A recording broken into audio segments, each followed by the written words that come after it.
కూడా నేటి గీతామృత భక్తులందరికీ నేటి గీతామృత కార్యక్రమానికి స్వాగతం సుస్వాగతం. ఈరోజు మనం భగవంతుడి ద్వారా మనం తెలుసుకోబోతున్న అంశం ఏంటంటే జ్ఞానము, జ్ఞేయము మరియు జ్ఞానం యొక్క లక్ష్యం గురించి తెలుసుకుందాము. 13 నుంచి 19వ శ్లోకము, భగవద్గీత అధ్యాయం 13. దీంట్లో మనకు 8 నుంచి 12 ఈ శ్లోకాల్లో భగవంతుడు జ్ఞానం గురించి చెప్తాడు. జ్ఞానం అంటే మనకు లిస్ట్ ఆఫ్ ద ఐటమ్స్ అవన్నీ కలెక్టివ్లీ కాల్డ్ ఎస్ జ్ఞానం. లైక్ ఎగ్జాంపుల్ వినమ్రత, గర్వరాహిత్యము, అహింస, సహనము, సరళత్వము, ప్రామాణిక గురువును ఆశ్రయించుట, ఎట్సెట్రా ఇవన్నీ కూడా. ఈరోజు ఏం చెప్తున్నాడు భగవంతుడు? ఎవరైతే ఈ భగవంతుడు అంటున్నారు, అర్జున ఇప్పుడు నీకు అమృత తత్వమును నేను వివరించబోతున్నాను. నువ్వు శ్రద్ధగా విను. అమృతము దేవతలు దానవులు కలిసి ఎంతో కష్టపడి సముద్ర మథనం చేస్తే మొదట ఆలాహలం వచ్చింది. కానీ ఇక్కడ భగవద్గీత అనే శ్రవణంలో నేను అనుకుంటా ఆలాహలమైతే రాదు. ప్రతిరోజు ఈ అమృతాన్ని మనం ఆస్వాదించగలుగుతాం. ఎందుకు? అది స్వయంగా భగవంతుడు ఇస్తున్నారు. ఇక్కడ ఏమంటారు? అనాదియు నాకు ఆధీనమును అగు బ్రహ్మత్వము ఆత్మ ఈ భౌతిక జగపు కార్యకారణలకు అతీతమే. భగవంతుడు ఇక్కడ క్షేత్రం గురించి చెప్పారు. క్షేత్రం అంటే శరీరము, లేదంటే విశ్వము. క్షేత్రజ్ఞుడు అంటే 2 రకాలు. ఒకటేమో జీవుడు, 2 పరమాత్మ, సుప్రీం క్షేత్రం. ఇక్కడ మనం తెలుసుకోవాల్సింది ఏంటంటే ఈ క్షేత్రం ద్వారా ఆ సుప్రీం దేవదేవుడిని మనం పొందాలి. ఎలా పొందొచ్చు? ఆ భగవంతుడు చెప్పిన విధంగా నడుచుకోవడం వల్ల. అంటే చెప్పిన విధంగా అంటే భగవంతుడు మనకు భగవద్గీత ద్వారా జ్ఞానాన్ని ప్రసాదించాడు.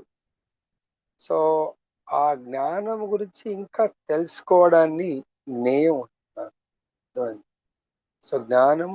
జ్ఞానం గురించి ఇంకా డీటెయిల్ గా తెలుసుకునే విషయాన్ని జ్ఞేయం.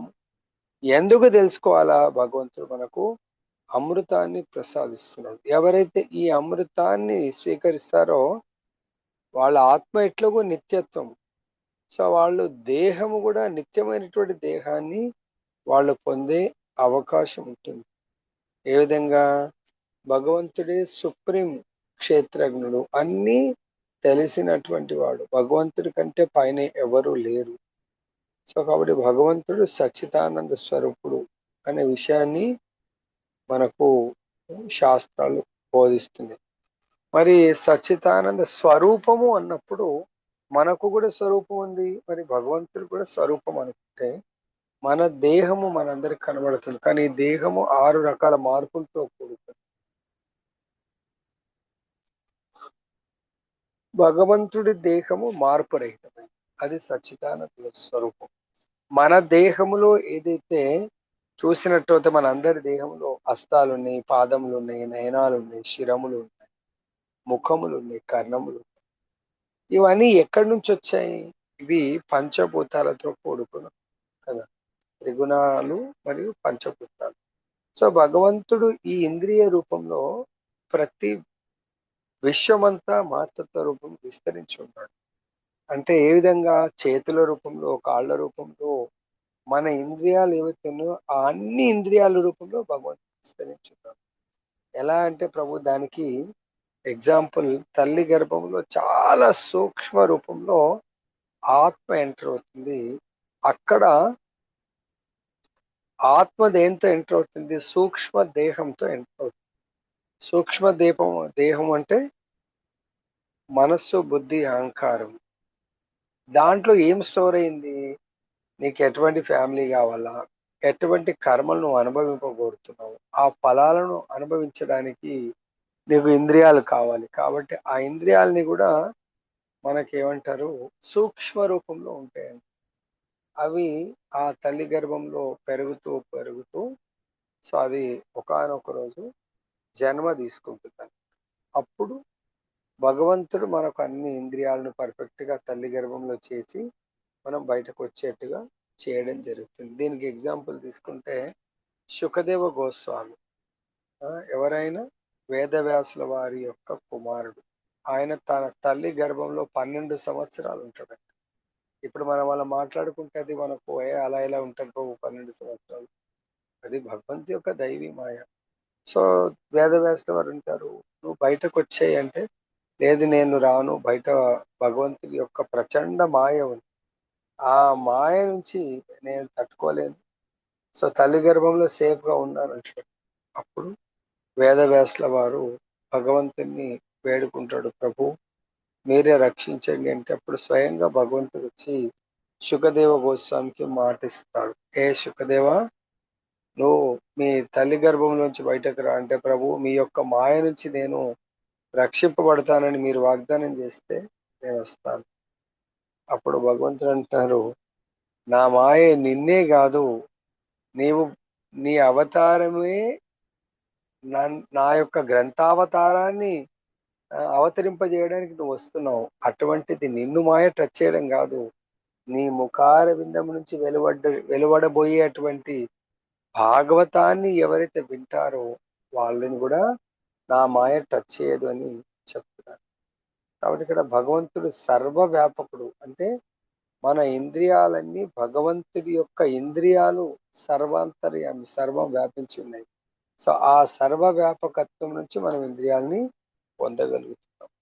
సో ఇక్కడ అన్ని ఇంద్రియాలకు మూలాధారుడు భగవంతుడు. లైక్ ఒక వృక్షం పెరగాలంటే, సో ఒకసారి చిన్న లీల కూడా జరుగుతుంది అన్నట్టు భగవంతుడు. ఇవన్నిటి కూడా లీలలు మనకు చాలా ఉన్నతమైనటువంటి అర్థాన్ని కల్పిస్తాయి. నారదుడు ఒకసారి వైకుంఠం వెళ్తూ వెళ్తూ ఒక బ్రాహ్మణుడి దగ్గరికి వెళ్తాడు. ఎందుకంటే సర్వాంతర్యామి, అన్ని ఇంద్రియాలకు మూలాధారుడు భగవంతుడు, సర్వజీవులను పోషించేవాడు భగవంతుడు. అయినా ఎవరి పట్ల ఆసక్తి ఉండదు.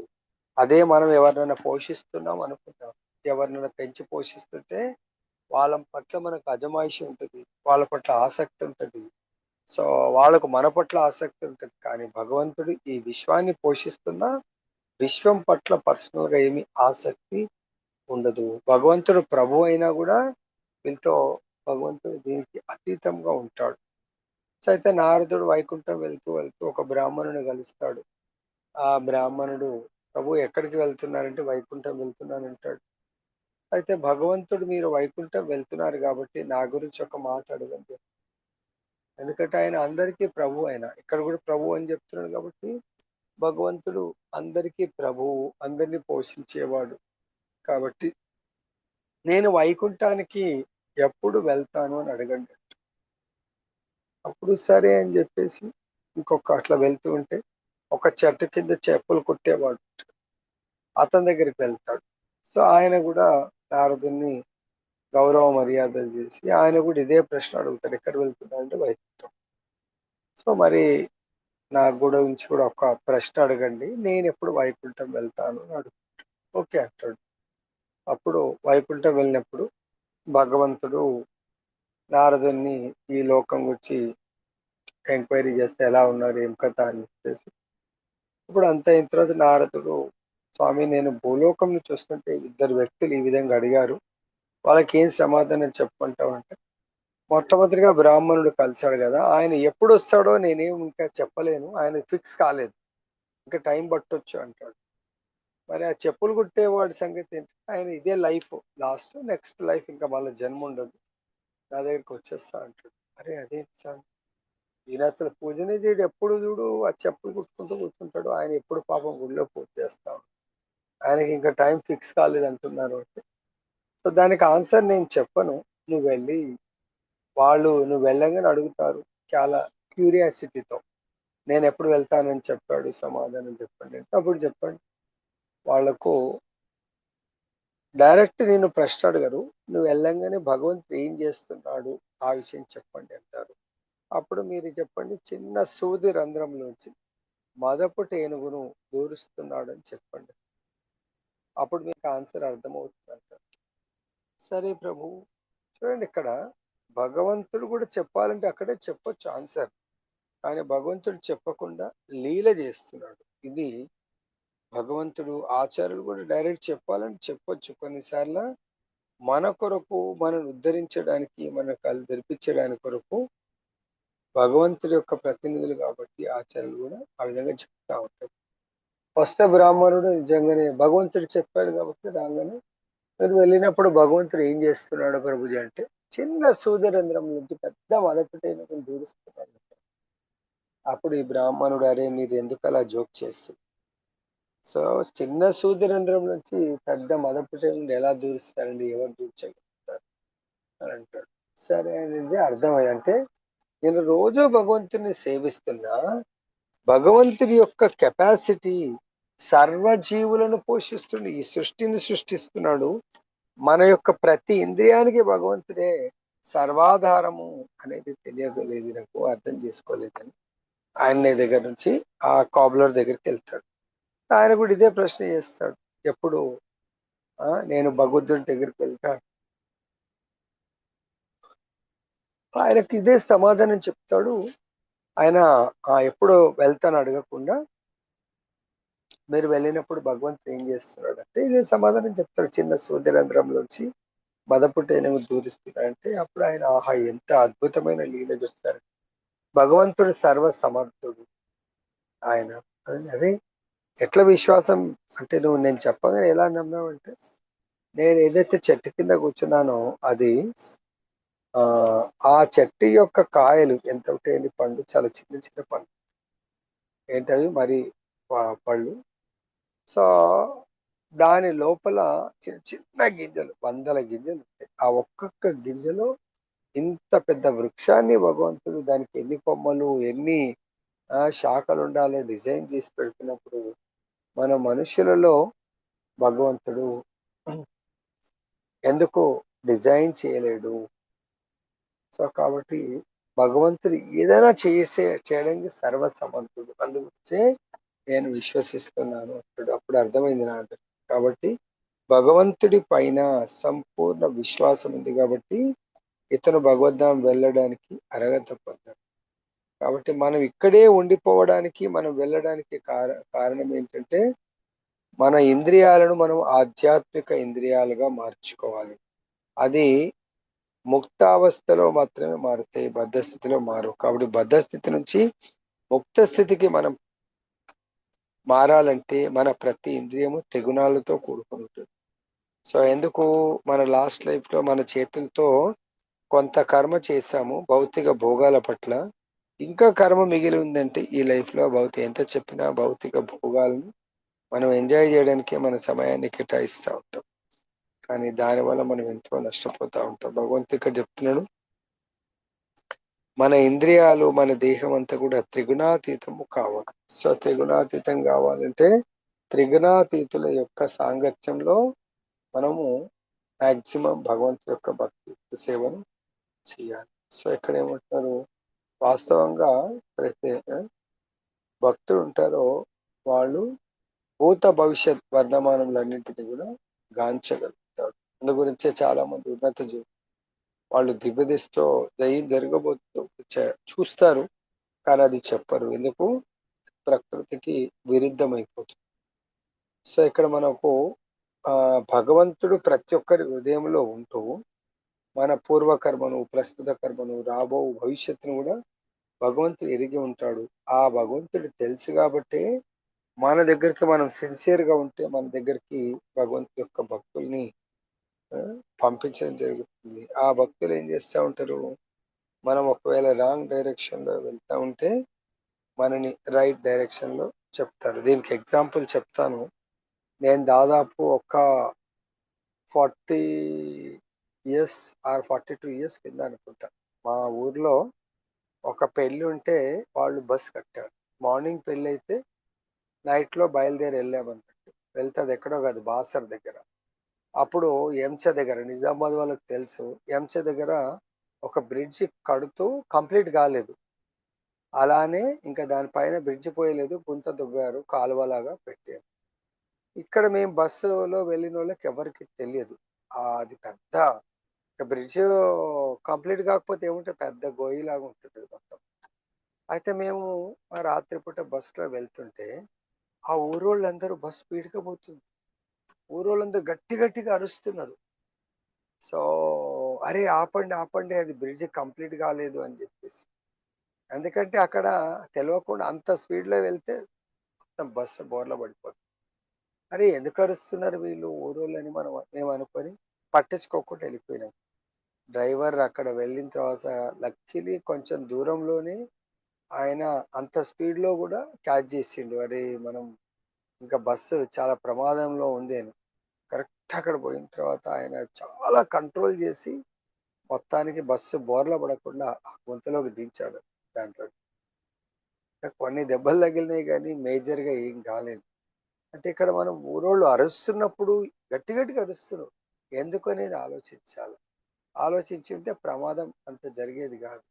ఇక్కడ కూడా మనకు భగవంతుడు ఆచార్యుల ద్వారా భక్తుల ద్వారా గట్టి గట్టిగా మనకు అరవడం అంటే మనల్ని సెట్ చేయడానికి చెప్తా ఉంటాడు అన్నట్టు. నాన్న వాళ్ళకి తెలుస్తుంది భూత భవిష్యత్ వర్ధమానం. సో కాబట్టి అది మనకు చెప్పరు కానీ తస్మాత్ జాగ్రత్త అని హెచ్చరిస్తూ ఉంటారు. ఆ హెచ్చరికను ఎవరైతే నిర్లక్ష్యం చేస్తారో వాళ్ళు ఈ యొక్క అంటే హెచ్చరిక ఏంటి, జ్ఞానము. ఆ జ్ఞానం ద్వారా తెలుసుకోవాల్సింది, నాన్న ఇది మీకు ఇది ఇది ఉంటుంది, ఇది మీరు తెలుసుకొని పాటిస్తే అమృత మార్గంలో నడుస్తారు. లేదు తెలుసుకొని కూడా పాటించకపోతే ముళ్ళ బాటలో నడిసే అవకాశం ఉంటుంది. భగవంతుడు ఇక్కడ ఏమంటున్నాడు, మనకిచ్చేటువంటి పాదములు హస్తములు నయనం ఇవన్నీ కూడా భగవత్ ప్రసాదము. ఎందుకు ఇవన్నీ కూడా భగవంతుడి, ఎందుకు మనం విశ్వసించాలా? ఎలా ప్రభుజీ, మన పాదాలు మనవి కదా, చేతులు మనవి కదా, భగవంతుడు ఇచ్చాడని ఎక్కడున్నది? సో మనకు నిన్ననే ఎప్పుడో నారాయణ ప్రభుజీ కూడా ఒక ప్రశ్న అడిగినట్టున్నాడు. దానికి సమాధానం ఏంటంటే 15వ అధ్యాయం భగవద్గీతలో మనకు ఏ శ్లోకంలో చెప్తున్నారంటే 15.7లో మమైవాంశో జీవలోకే జీవభూత సనాతన మనశ్శష్టానింద్రియాన్ని ప్రకృతి స్థాని పరిషత్. మనం భగవంతుడి యొక్క అంశలము అన్నాం. అంశ అన్నప్పుడు ఇప్పుడు ఒక తల్లి గర్భంలోంచి జనరల్ గా ఒక బిడ్డ మనుష్య జన్మ సంబంధించిన బిడ్డనే వస్తాడు కానీ పశువు రాదు కదండి. అలాగే మనం భగవంతుడి అంశ అనుకున్నప్పుడు భగవంతుడికి ఇంద్రియాలున్నాయి, ఆ ఇంద్రియాలతో కూడుకున్నటువంటి దేహాన్ని మనము తీసుకుంటున్నాము. కాకపోతే భగవంతుడి ఇంద్రియాలు సచ్చిదానందం, మన ఇంద్రియాలు భౌతికమై ఉన్నాయి. ఎందుకు భౌతికము? మన ఈ సచ్చిదానందం ఎందుకు కాదంటే మనమే కోరుకున్నాము. ఎందుకు? భౌతిక భోగాలను అనుభవించడానికి. కానీ అవే పాదాలు భగవంతుడు ఇచ్చినవే, భగవంతుడి యొక్క ఎక్స్టెన్షన్ అన్నట్టు. ఇవి ఒక హస్తములు భగవంతుడు ఇచ్చినవి. ఒకవేళ అవి భగవంతుడు ఇచ్చినవి, వాటితో భగవంతుడికే నేను సేవ చెయ్యాలి అనుకుంటే అప్పుడు మన ఈ ఇంద్రియాలన్నీ కూడా పవిత్రంగా మారుతాయి. ఎగ్జాంపుల్ మనకు డిపార్ట్మెంట్లో పెద్ద పోస్టులు ఉంటే కార్ ఇస్తారు, బంగ్లా ఇస్తారు, ఫోన్ ఇస్తారు, పేపర్ ఇస్తారు, ల్యాప్టాప్ ఇస్తారు. ఇవన్నీ కూడా ఎవరివి? కంపెనీవి. దేని కొరకు? కంపెనీకి సర్వీస్ చేయమని. అదే విధంగా అంటే మీకు ఇవన్నీ ఫెసిలిటీస్ ఇస్తుంది. అదేవిధంగా మనముని ఆత్మకు భగవంతుడు ఏమిస్తున్నాడండి? ఈ దేహం ఇచ్చి దేహానికి కావలసినటువంటి ఇంద్రియాలు ఇస్తున్నాడు. ఆ ఇంద్రియాలన్నిటినీ కూడా ఇంద్రియాలతో భగవంతుడు ఇప్పుడు ఎట్లయితే మనకి ఇచ్చినటువంటి వస్తువులు ఇవి ఎవరి అంటే మా కంపెనీ అంటాం. అలాగే ఈ పాదాలు ఎవరివి అంటే భగవంతుడివి, ఈ హస్తములు ఎవరివి? భగవంతుడి, కర్ణములు ఎవరివి? భగవంతుడి, ఈ దేహం ఎవరిది? భగవంతుడు, ఈ ఆత్మ ఎవరిది? భగవంతుడి అంశ. ఈ భౌతికమైనటువంటి ఇంద్రియాల నుంచి భగవంతుడి భౌతిక శక్తి, మనముని ఆత్మ ఎవరిది అంటే భగవంతుడి యొక్క ఆధ్యాత్మిక శక్తి. సో కాబట్టి భగవంతుడు సచ్చిదానంద స్వరూపుడు, భగవంతుడి షడైశ్వర్య సంపన్నుడు. అటువంటి షడైశ్వర్య సంపన్నుడు అని మనము తెలుసుకున్నవాడు బుద్ధిమంతుడు. ఆ తెలుసుకున్నవాడు ఏ విధంగా తెలుసుకున్నాడు? భగవంతుడు ఇచ్చినటువంటి శాస్త్ర జ్ఞానం ద్వారా. ఆ తెలుసుకున్న వాడిని జ్ఞానపూర్ణుడు అంటారు. తర్వాత ఈ జ్ఞానానికి కొన్ని లక్షణాలు ఏంటి ముఖ్యంగా? ఈ దేహము నేను కాదు. దేహము 24 అంశములతో కూడుకున్నది. ప్రతీది కూడా భగవంతుడు ఇచ్చినటువంటిది. ముఖ్యంగా 5 కర్మేంద్రియాలు భగవంతుడి యొక్క ఇంద్రియాల ఎక్స్పాన్షన్. 5 జ్ఞానేంద్రియాలు భగవంతుడి యొక్క ఇంద్రియాల ఎక్స్పాన్షన్. మనస్సు భగవంతుడి యొక్క విస్తరణ అని మనం ఎవరైతే అర్థం చేసుకుంటారో వాళ్ళు నిజమైనటువంటి జ్ఞాని. ఎవరైతే ఈ విషయాలను అర్థం చేసుకోలేరో వాళ్ళు అజ్ఞానిని భగవంతుడు చెప్పడం జరుగుతుంది. తర్వాత భగవంతుడి యొక్క విస్తరణ. ఇప్పుడు జ్ఞానం యొక్క అంశం ఏంటి? తెలుసుకోవాల్సిన అంశం. జ్ఞానమేమో పాయింట్స్ ఇవన్నీ. సో జ్ఞేయము అంటారు. తెలుసుకోవాల్సినటువంటి విషయాలేంటి? పరమాత్ముడు ఎక్కడెక్కడ ఉంటాడు? స్థావర జంగములైన సర్వజీవుల అంతర్బాహ్యములలో నిలిచి ఉంటాడు. భగవంతుడు మన లోపల ఉన్నాడు, మన బయట కూడా ఉన్నాడు. మన లోపల ఉన్న భగవంతుడు కనబడతలేడు. ఎందుకు? సూక్ష్మ రూపంలో. భగవంతుడు బయట కనబడట్లేదు. ఎందుకు? బయట స్పేస్ లో ఉన్నాడు, అణువణువులో ఉన్నాడు. ఆ వాటిలో ఉన్నటువంటి భగవంతుడు కనబడాలంటే అధోక్షజుడు మన భౌతిక ఇంద్రియాలకు అగోచరుడు భగవంతుడు. వాటిని మనం ఆధ్యాత్మిక ఇంద్రియాలుగా మార్చుకోవాలి. ఎవరైతే ఆ విధంగా ఆధ్యాత్మిక ఇంద్రియాలను మార్చుకోవడం అంటే ప్రహ్లాదుడు భగవంతుడి యొక్క నామాశ్రయాన్ని పొందడం వల్ల ప్రహ్లాదుడి యొక్క గురువు గారు భగవంతుని అణువణువులో చూసేటువంటి శక్తిని ప్రసాదించడం జరిగింది. ఎప్పుడైతే భగవంతుడిని చూసే శక్తి ఎలా వస్తుందో, భగవంతుడు నిత్యం గోలోక ధామం వైకుంఠ ధామంలో ఉండి కూడా మన ఇంట్లో పెట్టేటువంటి ప్రసాదాన్ని భగవంతుడు స్వీకరించడం జరుగుతుంది. సో కాబట్టి ప్రతి ఇంటికి భగవంతుడు వాళ్ళ భక్తిని స్వీకరించడానికి, వాళ్ళు చేస్తున్నటువంటి భక్తికి రెసిప్రొకేట్ అవ్వడానికి భగవంతుడు తన చేయి చాపి తీసుకోవడం జరుగుతుంది అని చెప్పేసి ఇక్కడ చెప్తారు. తర్వాత ఈ భక్తియుక్త సేవ ద్వారానే భగవంతుడి యొక్క విరాట్ రూపం కానీ, భగవంతుడి యొక్క సచ్చిదానంద రూపం కానీ, భగవంతుడి యొక్క తత్వాలను మనం అర్థం చేసుకోగలుగుతాము. లేకుంటే అర్థం చేసుకోలేము.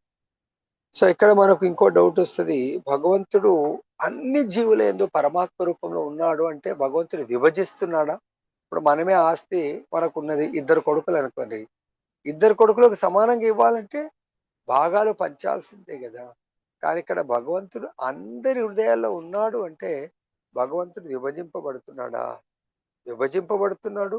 అట్ ది సేమ్ విభజింపబడట్లేదు. అంటే భగవంతుడి విభజన అంటే ఇక్కడ విస్తరిస్తున్నాడు. విభజింపబడటం అంటే ఏకమే. భగవంతుడు మనకి ఈ విస్తరణ అనేది నారదుడి ద్వారా మనకు తెలుసుకోవచ్చు. నారదుడు ఒకసారి ద్వారకా వెళ్తాడు. అంటే పబ్లిక్ వరే 16,108 మందిని పెళ్లి చేసుకున్నాడు. మరి భగవంతుడు రోజు ఒక్కరికి సేవాభావాన్ని కల్పిస్తే 16,108 రోజులు పడుతుంది. మరి ఎలాగా? ప్రజలందరూ ఇలా అర్థం చేసుకుంటే ఎట్లా అని నారదుడు ఒకసారి రుక్మిణి అమ్మవారి దగ్గరికి వెళ్తే అప్పుడు రుక్మిణి అమ్మవారు భగవంతుడి పాదసేవ చేస్తారు.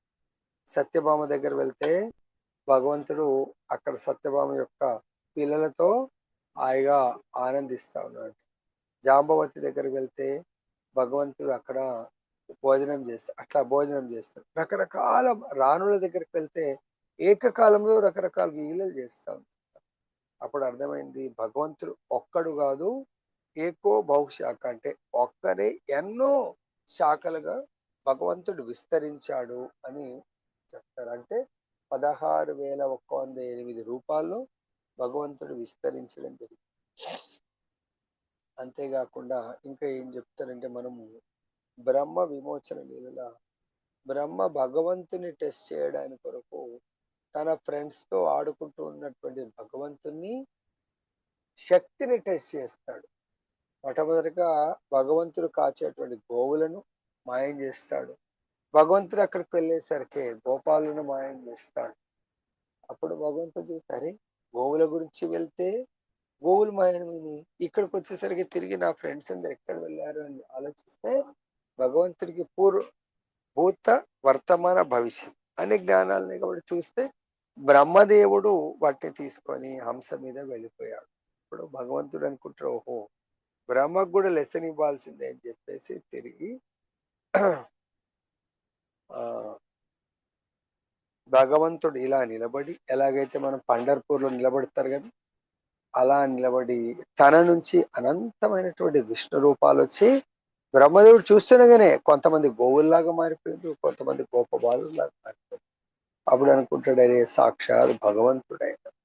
సో వైకుంఠనాథుని నేను అనవసరంగా టెస్ట్ చేశాను అని చెప్పేసి చాలా చాలా బాధపడతాడు బ్రహ్మ. ఎందుకంటే భగవంతుడు ప్రతి అవతారం నాకు చెప్పి రావాల్సింది లేదు. భగవంతుడు తన ఆ, ఆయన స్వయం ప్రతిపత్తి కలిగినటువంటి వాడు. సో ఎలాగైతే మనకు సూర్యుడి యొక్క ఎగ్జాంపుల్ చెప్తున్నారు, భగవంతుడు సర్వాంతర్యామి. ఆయన సర్వజీవులను పోషించేటువంటి వాడు, సర్వులను కబలించేటువంటి వాడు. ఇక్కడ ఆ, ప్రతి ఒక్క హృదయంలో పరమాత్మ రూపంలో ఉంటూ మళ్ళీ ఆయన ఏకత్వం అంటే మళ్ళీ భగవంతుడి ధామంలో ఉంటాడు. ఎలాగైతే సూర్యుడు మిట్ట మధ్యాహ్నము ఎవరు చూసినా సూర్యుడు నాతోనే ఉన్నాడు అనుకుంటాడు. మీరు 1000 కిలోమీటర్లు వెళ్ళి అక్కడ కూడా సూర్యుడు మీ తలపైన ఉన్నట్టు అనిపిస్తా ఉంటుంది. అంటే దాని మీనింగ్ సూర్యుడు మరి మీ ఒక్కరితోనే ఉన్నాడు అంటే అందరితోనే ఉన్నాడు. అలా ఎవరు టెస్ట్ చేసుకున్నా అందరిపైన సూర్యుడు ఉన్నట్టుగా మనకు అనిపిస్తా ఉంటుంది. కాబట్టి ఇక్కడ భగవంతుడు ఏమంటాడు, సో నేను అందరి లోపల ఉంటాను, అందరి బయట కూడా ఉంటాను. సో అందరిని సృష్టిస్తాను, అందరిని పోషిస్తాను, సర్వ జీవులని లయము కూడా చేస్తాను. సర్వజీవులకు మూలాధారుడని మరియు ఆశ్రయుడని వేదమంతుని నిర్ధారించింది. భగవంతుడు అందరికి మూలాధారము మరియు అందరికీ ఆశ్రయుడు. అందు గురించి మనకి ఏం చెప్తారు, భగవంతుని ఆశ్రయించిన వాళ్ళను ఇంకా ఈ ప్రపంచంలో ఎవ్వరు కూడా ఏమీ చేయలేరు. ఎందుకు, భగవంతుని యొక్క చరణాలు అభయ చరణాలు. సో ఇక్కడ మనకు చెప్తున్న నెక్స్ట్ శ్లోకంలో 18వ శ్లోకంలో తేజోపూర్ణములైన సర్వము తేజ కారుణ్యతే. సో మనం ఏదైనా తేజస్సు చూస్తే ఆ తేజస్సు లోపల ఉన్నటువంటి కాంతినిచ్చే మూలకము భగవంతుడు. తర్వాత భౌతికత్వమును అంధకారములకు అతీతుడైన అతడు అవ్యక్తుడు. జ్ఞానము, జ్ఞాన విషయము, జ్ఞాన గమ్యము కూడా భగవంతుడే. అతడే ఎల్లరి హృదయములందు స్థితుడై ఉన్నాడు. దయచేసి ఇంత చక్కగా నేర్చుకున్న తర్వాత ఏదైనా జ్ఞానము అని ఉంటే ఆ జ్ఞానము భగవంతుడు. దానికి భాగవతంలో కూడా చెప్పారు, వాసుదేవ పరావేద. వాసుదేవ అంటే కృష్ణ భగవానుడు. ఆయననే పరావేద, వేదాల యొక్క సారం. వేద అంటేనే జ్ఞానం. కాబట్టి గుర్తుపెట్టుకోండి, జ్ఞానము భగవంతుడే. తర్వాత మనకు జ్ఞాన విషయం, ఇది మనకు 15వ అధ్యాయము 15వ శ్లోకంలో చాలా చక్కగా చెప్తారు. ఏమన్నారు అది, సర్వస్య చాకం సంష్టో మత్త స్మృతి జ్ఞానమపోహనం వేదస్య సర్వై అహమేవ విద్యో వేదాంత కృద్వేద విధి వచ్చా. నేను సర్వుల హృదయంలో నిలిచి ఉంటాను. సెకండ్ పాయింట్, నా నుండియే స్మృతి, జ్ఞానము, మరుపు అనేవి కలుగుచుందని భగవంతుడు చెప్తున్నాడు. అంటే ఇక్కడ మనకు జ్ఞానము తర్వాత ఏ విషయం గురించి అయితే తెలుసుకోవాలనుకుంటాం అది జ్ఞాన విషయం. తర్వాత జ్ఞాన గమ్యం, వాసుదేవ పరావేద, వాసుదేవ పరామక, వాసుదేవ పరాయోగ, వాసుదేవ పరతప, వాసుదేవ పరజ్ఞానం, వాసుదేవ పరాక్రియ, వాసుదేవ పరో ధర్మ, వాసుదేవ పరాగతి. కాబట్టి మనందరి యొక్క పరమగతి వాసుదేవుడు. దానికంటే ముందుదేంటి, వాసుదేవ పరో ధర్మ, వాసుదేవ పరాగతి. కాబట్టి వాసుదేవుడే పరమ ధర్మముని ఎవరైతే జీవిస్తారో వాళ్ళ యొక్క లక్ష్యము జ్ఞానము, జ్ఞాన విషయము, జ్ఞాన గమ్యము. జ్ఞానం యొక్క గమ్యం ఏంటి, భగవత్ ప్రాప్తి, భగవంతుని పొందడము. మరి భగవంతుని పొందితే అక్కడ ఏముంటుందండి, ఎక్కడ ఉంటుంది, గోలోక బృందావనం లేదా వైకుంఠం. అక్కడ ఏముంటుంది, నతద్భాసేతో సూర్యో నా శశాంకో నా పావక యద్గత్వా న నివర్తంతే తద్ధామ పరమం మమ. నా యొక్క ధామంలో సూర్యచంద్రుల అవసరం ఉండదు, ఎలక్ట్రిసిటీ అవసరం. సో అవి స్వయం ప్రకాశము నా ధామం. నా ధామంకి వచ్చిన వాడు తిరిగి మళ్ళీ భూలోకానికి రావాల్సినటువంటి అవసరం ఉండదు అని చెప్తున్నాడు. ఇప్పుడు జ్ఞానం యొక్క లక్ష్యం ఏంటి? చాలా మంది జ్ఞానులు, కానీ ఆ జ్ఞానంతో సర్వదేవతలకు సంబంధించిన జ్ఞానం ఇస్తారు, సర్వదేవతల పూజా విధానం ఇస్తారు. ఇక్కడ జ్ఞానము అంటే వాసుదేవుడు భగవంతుడి గురించినటువంటి జ్ఞానము, భగవంతుడి గురించినటువంటి వివిధ రకాలైనటువంటి సేవను మనము కోరలాది. జ్ఞానము, జ్ఞానం యొక్క జ్ఞేయం, వాటి రెండిటి లక్ష్యము భగవంతుని సేవించడం. సో ఇక్కడ మనకు చెప్తున్నారు, పరమాత్ముడే ఎల్లరి హృదయంలో పరమ నియామకునిగా నిలిచినాడు. అంటే నాకు, మనందరికీ భౌతిక ప్రపంచంలో ప్రతి ఒక్కరికి ఎవరో ఒకరు కంట్రోలర్ ఉన్నారు. మా డిపార్ట్మెంట్ లో తీసుకుంటే జేటీఓ కింద స్టాఫ్, సబ్ స్టాఫ్ ని జేటీఓ మేనేజ్ చేస్తారు. జేటీఓ పైన సబ్ డివిజన్ ఇంజనీర్, ఆయన పైన డివిజనల్ ఇంజనీర్ లేదా ఏజిఎం గారు, దానిపైన డీజీఎం, దాని తర్వాత జిఎం, ఆ విధంగా హైరార్కీలో ఉంటారు. కానీ మన పర్సనల్ లైఫ్ వచ్చేసరికి నన్ను ఎవరు కంట్రోల్ చేయొద్దు అనుకుంటాం. కానీ మనం కూడా బై డిఫాల్ట్ భగవంతుడు పరమాత్మ యొక్క కంట్రోల్లోనే ఉండాల్సి వస్తుంది, ఉంటాం. పరమ నియామకుడు కాబట్టి అతడు తన పాదములను మరియు హస్తము సర్వత్రా కలిగి ఉన్నాడు. ఈ విషయమును జీవునకు వర్తింపజేయుట సమంజసం కాదు. కనుకనే జీవాత్మ పరమాత్మ ఇరువురును క్షేత్రజ్ఞులను మనం అంగీకరించవలసి ఉంది. సో కాబట్టి జీవుడు క్షేత్రజ్ఞుడు, భగవంతుడు క్షేత్రం. జీవుడు తన దేహము గురించి మాత్రమే తెలుసుకుంటాడు. పరమాత్మ సృష్టిలో ఉన్న ప్రతి దేహము గురించి భగవంతుడికి భూత భవిష్యత్ వర్తమానం. అదే మనము మన దేహం గురించి భూత వర్తమాన భవిష్యత్తు గురించి మనకు ఐడియా ఉంటుంది. సో కాబట్టి అదే భగవంతుడికి మనకు తేడా అని మనకి ఇక్కడ చెప్తున్నారు. కాబట్టి భగవంతుడు ఇక్కడ శ్వేతాశ్వతర ఉపనిషత్తులో చెప్తున్నారు, సర్వస్య ప్రభు మీశానం సర్వస్య శరణం. అంటే ఆ భగవానుడే సర్వజీవులకు ప్రభువు, కనుకనే సర్వజీవులకు అతడు చరమాశ్రయం. కాబట్టి ఈ సృష్టిలో అందరికీ మూలము ఎవరు? భగవంతుడు. కాబట్టి సర్వజీవులకు చరమాశ్రయం. ఆశ్రయం అనట్లేదు, చరం అంటే ultimate goal of human life is to surrender Krishna and to serve Krishna. Ultimate goal of life ఏంటి? ప్రతి జీవుడు భగవంతుడికి శరణాగతి పొంది భగవంతుని సేవించండి అని మనకు చెప్తున్నారు. ఈ విధమైనటువంటి జ్ఞానాన్ని, జ్ఞేయం అంటే ఆ జ్ఞానం గురించి తెలుసుకునే దాన్ని, తర్వాత భగవంతుని పొందడం అనేది కేవలం ఈరోజు మనం భగవంతుడి యొక్క ఉత్తమ సబ్జెక్ట్ తెలుసుకొని మనము రేపటి నుంచి, రేపు చాలా అద్భుతమైన రోజు ఉంది, సీతా నవమి, జానవదేవి అప్పిరెల్ డే. మన జీవితంలో భగవంతుని సేవించడం అనేది ఒక్కొక్క స్టెప్ మనం ప్రారంభించాలా, లేదంటే మనం కేవలం జ్ఞానుల్లాగా మిగిలిపోతాం. సో జ్ఞానం యొక్క లక్ష్యమే భగవంతుని సేవించడం. ఈ దేహంలో ప్రతి ఇంద్రియము భగవంతుడు ఇచ్చాడు అని మనం తెలుసుకున్నప్పుడు ఆ దేహాన్ని దేనికి ఉపయోగించాలి, దయచేసి చక్కగా అర్థం చేసుకోండి. సో ఈ క్షేత్రము మొత్తం కంబైన్ టుగెదర్ 24 మూలకాలతో కూడుకున్నటువంటి దేహాన్ని కర్మక్షేత్రము. తర్వాత ఈ కర్మక్షేత్రాన్ని, సపోజ్ ఎగ్జాంపుల్ ఎవరన్నా ఒక పొలాన్ని కౌలుకు తీసుకుంటారు. సో చాలా కాస్ట్లీ పెట్టి కౌలుకు తీసుకొని అందులో పంట వేస్తారా వేయరా మీ ఇష్టం, కౌలుదారు మాత్రం ఇచ్చేయాలి ఆయన. సపోజ్ పంట వేయకుండా దాన్ని అలానే పెడితే జేబులోకి వెళ్ళి డబ్బులు ఇవ్వాలి. కాబట్టి ఈ కర్మక్షేత్రాన్ని కర్మణ్యేవాధికారస్తు మా ఫలేషు కదాచన, కర్మక్షేత్రంలో భగవంతుని సేవించడానికి ఉపయోగించాలి. సో అది ఏ విధంగా? అలా సేవించడమే మన ధర్మము. సేవించడము ద్వారా మనకు భగవంతుడి కృప మనకు లభ్యమవుతుంది. ఎవరికైతే భగవంతుడి కృప లభ్యమవుతుందో వాళ్ళు మాత్రమే భగవంతుని అర్థం చేసుకోగలుగుతారు, భగవంతుని ఈ జన్మలోనే చూడగలుగుతారు, భగవంతుని ప్రాప్తి పొందగలుగుతారు. ఇది నిజంగా జరుగుతుందా ప్రభుజీ అంటే, పొద్దున ఆల్రెడీ ఒక లీల చెప్పడం జరిగింది.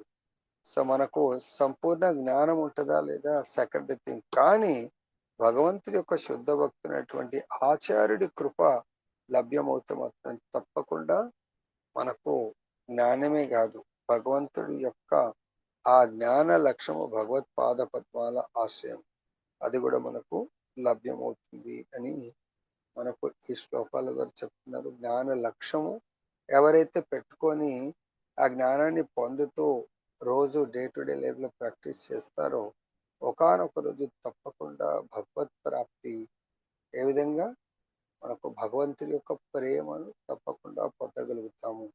ఎక్కడ ఇది భగవంతుడే మాటిచ్చాడు, 12వ అధ్యాయము 9వ శ్లోకము భాష్యము లాస్ట్ పారాగ్రాఫ్ లో చెప్పారు. సో ఎవరైతే రేపటి నుంచైనా పెట్టుకోండి, జ్ఞానము ఏంటి, జ్ఞానము భగవంతుణ్ణి సేవించాలి. ఎప్పుడు సేవించాలా? బ్రహ్మముహూర్తంలో సేవించాలా అంటే మనము లేవాలా. బ్రహ్మముహూర్తం లేస్తూనే రేపు చాలా ఆస్పీషియస్ డే ఉంది, ప్రతి ఒక్కరు పాటించండి. సీతానవమి రోజు పాటించవలసిన పొద్దున్న ఖచ్చితంగా స్పెషల్గా మాతాజీ ఖచ్చితంగా బ్రహ్మముహూర్తంలో లేచి స్నానం చేసి సో భగవంతుడి యొక్క నామము చేస్తూ భగవంతుని మేలుకొలిపి భగవంతుడికి నెయ్యి దీపారాధన చేసి మంగళారతి చేసి తర్వాత భగవంతుని నామాన్ని రేపు వీలైనంత ఎక్కువసార్లు జపించి భగవంతుడి యొక్క కథా అమృతాన్ని, ఇందాక చెప్పాడు భగవంతుడు, అర్జున నీకు అమృతాన్ని ప్రసాదించబోతున్నాను. రేపు మనము భగవంతుడి యొక్క నరసింహస్వామి యొక్క కథ అమృతాన్ని ప్రారంభించబోతున్నాము. కాబట్టి అందరు కూడా గుర్తుపెట్టుకోండి, ఆ విధంగా భగవద్గీత భాగవతామృతాన్ని ఆస్వాదించండి. తర్వాత సంఖ్యాపూర్వక నామ జపం చేయండి, భక్తుల సాంగత్యం తీసుకోండి. ఇలా చేసిన వాళ్ళు గ్యారంటీగా భగవంతుడి యొక్క ప్రేమని ఈ లైఫ్ లో పొందుతూ లైఫ్ ఎండ్ అయిన తర్వాత భగవద్ధాము గ్యారంటీగా భగవంతుడే తన సేవకులని పంపించి తన ధామానికి శాశ్వతంగా స్థానాన్ని కల్పించుకుంటాడని చెప్పి ఆచార్యులు చెప్తున్నారు. సో దీన్ని పాటించండి రేపటి నుంచి అని కోరుకుంటూ నేను ముగిస్తున్నాను.